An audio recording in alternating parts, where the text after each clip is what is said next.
ಕನ್ನಡ ಚಿತ್ರರಂಗದಲ್ಲಿ ಕೆಜಿಎಫ್ಗೂ ಮೊದಲು ಮತ್ತು ಕೆಜಿಎಫ್ ನಂತರ ಎಂಬಂತೆ ಮಾತನಾಡುವಷ್ಟು ದೊಡ್ಡ ಬದಲಾವಣೆ ತಂದ ನಟ ಅಂದ್ರೆ ಯಶ್. ಕೆಜಿಎಫ್ ಚಾಪ್ಟರ್ 1 ಮತ್ತು ಕೆಜಿಎಫ್ ಚಾಪ್ಟರ್ 2 ಬಿಡುಗಡೆಯಾದ ಮೇಲೆ ರಾಕಿ ಭಾಯ್ ಎಂಬ ಹೆಸರು ದೇಶದ ಮೂಲೆ ಮೂಲೆಗೂ ಹೋಗಿ ತಲುಪಿತ್ತು. ಆ ದಟ್ಟ ಗಡ್ಡ, ಉದ್ದ ಕೂದಲು, ರಗಡ್ ಲುಕ್ ಇವೆಲ್ಲ ಸೇರಿ ಯಶ್ಗೆ ಒಂದು ಬ್ರ್ಯಾಂಡ್ ಇಮೇಜ್ ನಿರ್ಮಾಣವಾಗಿತ್ತು. ಆದರೆ ಈಗ ಟಾಕ್ಸಿಕ್ ಸಿನಿಮಾ ಹಿನ್ನೆಲೆಯಲ್ಲೇ ಅವರ ಗಡ್ಡ ಇಲ್ಲದ ಹೊಸ ಲುಕ್ ಹೊರಬಂದಿದ್ದು ಸೋಷಿಯಲ್ ಮೀಡಿಯಾದಲ್ಲಿ ಸಂಭ್ರಮದ ಅಲೆ ಎದ್ದಿದೆ. ಕೆಜಿಎಫ್ ಆದ್ಮೇಲೆ ಹಳೆಯ ಯಶ್ ಮಿಸ್ ಆಗಿದ್ದರು ಅನ್ನೋ ಮಾತು ಅಭಿಮಾನಿಗಳ ಬಾಯಲ್ಲಿತ್ತು. ಕಿರಾತಕನಲ್ಲಿ ಕಂಡ ಹಳ್ಳಿ ಹೈದ ಯಶ್, ಮೊಗ್ಗಿನ ಮನಸ್ಸು ಗೂಗ್ಲಿಗಳಲ್ಲಿ ಮಿಂಚಿದ ಚಾಕ್ಲೇಟ್ ಬಾಯ್ ಇಮೇಜ್ ಇವೆಲ್ಲ ಮತ್ತೆ ನೋಡ್ಬೇಕು ಅನ್ನೋದು ಹಲವರ ಆಸೆ. ಈಗ ಟಾಕ್ಸಿಕ್ ಆಗಿ ಯಶ್ ಗಡ್ಡ ಕತ್ತರಿಸಿದ ಲುಕ್ ನೋಡಿ ನಮಗೆ ರಾಕಿ ಭಾಯ್ ಎಷ್ಟು ಇಷ್ಟವೋ ಹಳ್ಳಿ ಹೈದ ಯಶ್ ಕೂಡ ಅಷ್ಟೇ ಇಷ್ಟ ಅಂತ ಫ್ಯಾನ್ಸ್ ಕಮೆಂಟ್ ಮಾಡಿದ್ದಾರೆ. ಇದನ್ನ ಕೇವಲ ಲುಕ್ ಬದಲಾವಣೆ ಅಂದ್ರೆ ಸಾಲದು, ಇದು ಒಂದು ಸಂಕೇತವಾ ಅನ್ನೋ ಪ್ರಶ್ನೆ ಈಗ ಗಾಂಧಿನಗರದಿಂದ ಗಲ್ಲಿಗಳವರೆಗೆ ಕೇಳಿ ಬರ್ತಿದೆ. ಟಾಕ್ಸಿಕ್ ಸಿನಿಮಾವನ್ನ ಗೀತು ಮೋಹನ್ ದಾಸ್ ನಿರ್ದೇಶಿಸುತ್ತಿದ್ದಾರೆ. ವಿಷಯಾಧಾರಿತ ವಿಭಿನ್ನ ಕಥೆಗಳನ್ನ ಹೇಳುವ ನಿರ್ದೇಶಕಿಯೆಂದೇ ಹೆಸರು ಮಾಡಿರುವ ಅವರು ಯಶ್ ಜೊತೆ ಸೇರಿಕೊಂಡಿರುವುದು ಹೊಸ ನಿರೀಕ್ಷೆ ಹುಟ್ಟಿಸಿದೆ. ಈ ಹಿನ್ನೆಲೆ ಯಶ್ ಇನ್ಮುಂದೆ ಕೇವಲ ಸಾವಿರಾರು ಕೋಟಿ ಬಜೆಟ್ನ ಪ್ಯಾನ್ ಇಂಡಿಯಾ ಆಕ್ಷನ್ ಸಿನಿಮಾಗಳ ಬೆನ್ನಟ್ಟದೆ ಕಂಟೆಂಟ್ ಆಧಾರಿತ ಕಥೆಗಳತ್ತ ಮುಖ ಮಾಡ್ತಾರಾ ಅನ್ನೋ ಚರ್ಚೆ ಶುರುವಾಗಿದೆ. ಆದ್ರೆ ಇಲ್ಲಿ ಒಂದು ರಿಯಾಲಿಟಿ ಕೂಡ ಇದೆ. ಯಶ್ ಈಗ ಸಾದಾ ಹೀರೋ ಅಲ್ಲ.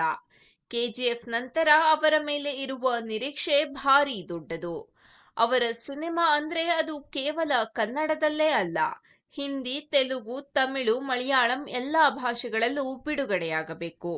ಬಜೆಟ್ ಕೂಡ ನೂರಾರು ಕೋಟಿ ರೂಪಾಯಿ. ಇಷ್ಟು ದೊಡ್ಡ ಮೊತ್ತ ಹೂಡಿಕೆ ಮಾಡೋ ನಿರ್ಮಾಪಕರು ಸಹಜವಾಗಿಯೇ ಮಾಸ್ ಅಂಶಗಳನ್ನೇ ಹೆಚ್ಚಾಗಿ ಬಯಸ್ತಾರೆ. ಯಾಕಂದ್ರೆ ಸಾವಿರಾರು ಕೋಟಿ ಕಲೆಕ್ಷನ್ ಮಾಡೋದು ಸಾಮಾನ್ಯವಾಗಿ ಆಕ್ಷನ್, ಪ್ಯಾನ್ ಇಂಡಿಯಾ ಮಾಸ್ ಸಿನಿಮಾಗಳೇ. ಲವ್ ಸ್ಟೋರಿ ಅಥವಾ ಸಾಫ್ಟ್ ಕ್ಲಾಸ್ ಸಿನಿಮಾ ದೊಡ್ಡ ಮಟ್ಟದಲ್ಲಿ ಬಾಕ್ಸ್ ಆಫೀಸ್ನಲ್ಲಿ ಅದ್ಭುತ ಮಾಡೋದು ಅಪರೂಪ. ಹೀಗಾಗಿ ಯಶ್ ತಮ್ಮ ಆಕ್ಷನ್ ಹೀರೋ ಇಮೇಜ್ ಸಂಪೂರ್ಣ ಬಿಟ್ಟು ಮೊದಲಿನಂತೆ ಸರಳ ರೊಮ್ಯಾಂಟಿಕ್ ಪಾತ್ರಗಳಿಗೆ ಮರಳೋದು ಅಷ್ಟು ಸುಲಭವಲ್ಲ. ಆದ್ರೆ ಮತ್ತೊಂದೆಡೆ ಅಭಿಮಾನಿಗಳ ಮನಸ್ಸು ಬೇರೆ ಕತೆ ಹೇಳ್ತಿದೆ. ವರ್ಷಾನುಗಟ್ಟಲೆ ಒಂದು ದೊಡ್ಡ ಸಿನಿಮಾ ಬರೋವರೆಗೆ ಕಾಯೋದ್ರ ಬದಲು ವರ್ಷಕ್ಕೆ ಒಂದಾದರೂ ಒಳ್ಳೆಯ ಕನ್ನಡ ಸಿನಿಮಾ ಕೊಡಲಿ ಅನ್ನೋದು ಹಲವರ ಆಶಯ. ಪ್ಯಾನ್ ಇಂಡಿಯಾ ಟ್ಯಾಗ್ ಇರಲಿ, ಆದರೆ ಕಥೆ ನಮ್ಮ ಮಣ್ಣಿನ ಸೊಗಡಿನದ್ದಾಗಿರಲಿ ಅನ್ನೋದು ಜನರ ನಿರೀಕ್ಷೆ. ಯಶ್ ಈಗ ಗಡ್ಡ ಕತ್ತರಿಸಿದ ಲುಕ್ನಲ್ಲಿ ಕಾಣಿಸಿಕೊಂಡಿದ್ದು ಅವರು ತಮ್ಮ ಕರಿಯರ್ಗೆ ಹೊಸ ದಿಕ್ಕು ಕೊಡ್ತಾರಾ ಅನ್ನೋ ಕುತೂಹಲವನ್ನ ಹೆಚ್ಚಿಸಿದೆ. ಒಟ್ನಲ್ಲಿ ನೋಡಿದ್ರೆ ಟಾಕ್ಸಿಕ್ ಕೇವಲ ಒಂದು ಸಿನಿಮಾ ಅಲ್ಲ, ಯಶ್ ಅವರ ಮುಂದಿನ ಅಧ್ಯಾಯದ ಟ್ರೈಲರ್ ಅನ್ನೋ ಮಾತು ಕೇಳಿ ಬರ್ತಿದೆ. ರಾಕಿ ಭಾಯ್ನ ಮಾಸ್ ಇಮೇಜ್ ಒಂದೆಡೆ ಇದ್ದರೂ ಹಳ್ಳಿ ಹೈದ ಮತ್ತು ಚಾಕ್ಲೇಟ್ ಹೀರೋ ಯಶ್ಗೂ ಇನ್ನೂ ಅಭಿಮಾನಿಗಳ ಹೃದಯದಲ್ಲಿ ವಿಶೇಷ ಜಾಗವಿದೆ. ಇನ್ನು ಮುಂದೆ ಅವರು ಯಾವ ದಾರಿಯನ್ನ ಹಿಡಿತಾರೆ? ಸಂಪೂರ್ಣ ಮಾಸ್ ಹೀರೋ ಆಗಿ ಮುಂದುವರಿತಾರಾ ಅಥವಾ ಮಾಸ್ ಜೊತೆ ಕ್ಲಾಸ್ ಮಿಶ್ರಣ ಮಾಡಿ ಹೊಸ ಪ್ರಯೋಗ ಮಾಡ್ತಾರಾ? ಅಂತಿಮ ಉತ್ತರ ಟಾಕ್ಸಿಕ್ ತೆರೆಗೆ ಬಂದಾಗ ಸಿಗಲಿದೆ. ಆದರೆ ಒಂದು ವಿಷಯ ಖಚಿತ, ಯಶ್ ಯಾವ ಲುಕ್ನಲ್ಲೇ ಬಂದರೂ ಅವರ ಮೇಲೆ ಇರುವ ಕ್ರೇಜ್ ಕಡಿಮೆಯಾಗೋದಿಲ್ಲ.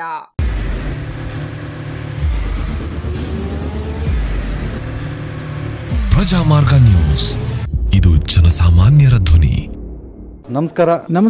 ನೀವು ನೋಡ್ತಾ ಇದ್ದೀರಾ ಪ್ರಜಾಮಾರ್ಗ ನ್ಯೂಸ್. ರಾಷ್ಟ್ರದ, ರಾಜ್ಯದ, ರಾಜಕೀಯದ ಬಗ್ಗೆ ಹೆಚ್ಚಿನ ಸಿನಿಮಾ ಅಪ್ಡೇಟ್ಗಳಿಗಾಗಿ ಫಸ್ಟ್ ಲೈಕ್ ಮಾಡಿ, ಸಬ್ಸ್ಕ್ರೈಬ್ ಆಗಿ, ಹಾಗೆ ಫಾಲೋ ಕೂಡ ಮಾಡಬೇಕು.